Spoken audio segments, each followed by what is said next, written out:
नागरिक झाले पाहिजे आणि एक माणूस म्हणून आणि व्यक्ती म्हणून म्हणजे त्यांची अशी ओळख निर्माण झाली पाहिजे। तर त्या दृष्टीने मला ह्या शाळेचं का बरं काय माहिती, पण म्हणजे मुलांना ऍडमिशन करायच्या आधीच मला फार या वातावरणाचं, मी आलेली आहे इकडे आणि वातावरण आणि या शाळेबद्दल मला म्हणजे एक म्हणतात ना असं थोडंसं आत्मीयता वाटली।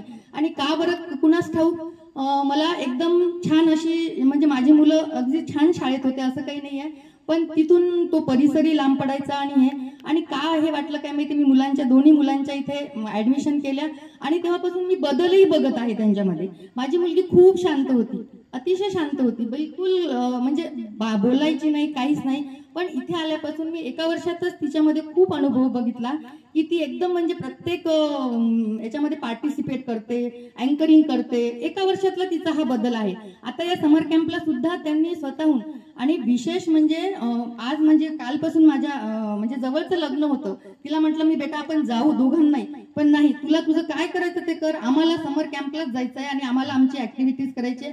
त्यांचा ड्रामा आहे, त्या ड्राम्यासाठी सुद्धा ते 2-2, 3-3 वाजेपर्यंत इथे राहिले पण न थकता।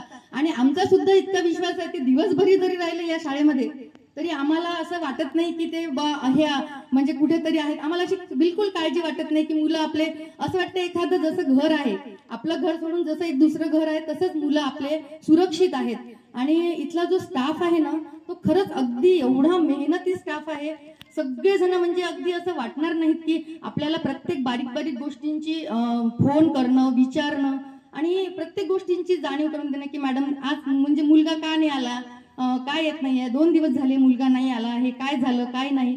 विशेष म्हणजे मावशी सुद्धा, मी कधी कधी टिफिन आणून देते तर मावशी लगेच आपल्या तयार असतात, कोणाला द्यायचं ताई, मॅडम लगेच आपण सांगितलं म्हणजे आपल्याला जायची गरज नाही।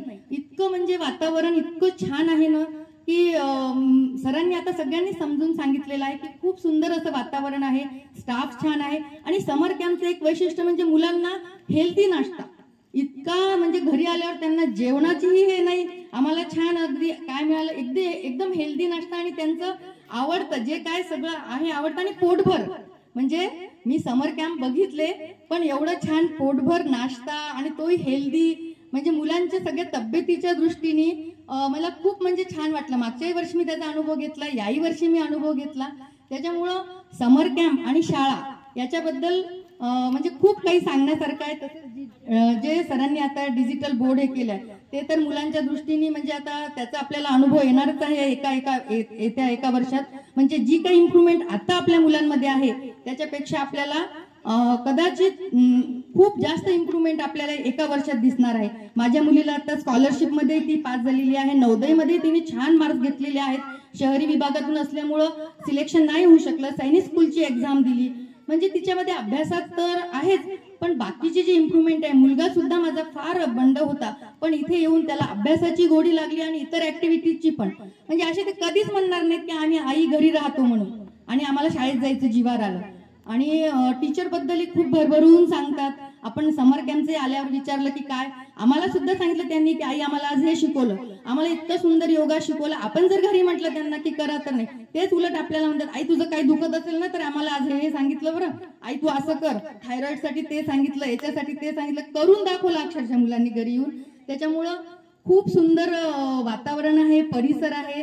आणि असा समर कॅम्प म्हणजे मी मुलांनाच्या आधी कधी समर कॅम्पला घातलं नाही पण मला खूप छान वाटलं। मागच्या वर्षीचा मी अटेंड केलेला आहे समर कॅम्प, मुलांनी केलेला आहे आणि मग त्यांच्या मित्रमैत्रिणींनाही सांगितलंय, तेही आलेले आहेत दुसऱ्या शाळेचे, त्यांना पण अगदी छान वाटलेलं आहे। इथे येऊन खूप खुश आहेत सगळे। त्या दिवशी माझ्याकडे सगळे मुलं थांबले होते, ऑटो मध्ये आले होते, तर मी सगळ्यांना विचारलं घरात बोलवून की अरे तुम्हाला कसा अनुभव आहे समर कॅम्पचा। त्या म्हटले काकू खूप सुंदर, आम्हाला खूप करमते, बिलकुल तिथून यावंसं वाटत नाही।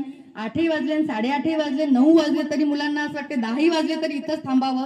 आम्ही त्या दिवशी आलो होतो, मुलांचा आमचा सत्कार होता तर आम्ही 10:30 पर्यंत इथे बसलो होतो या टीचर स्टाफ सोबत आणि छान आम्ही पण थोडंसं गाण्यांचं हे म्हणजे गाणे वगैरे म्हटले आणि आम्ही सुद्धा 10:30ला गेलो। म्हणजे आम्हालाही इतकं छान वाटलं या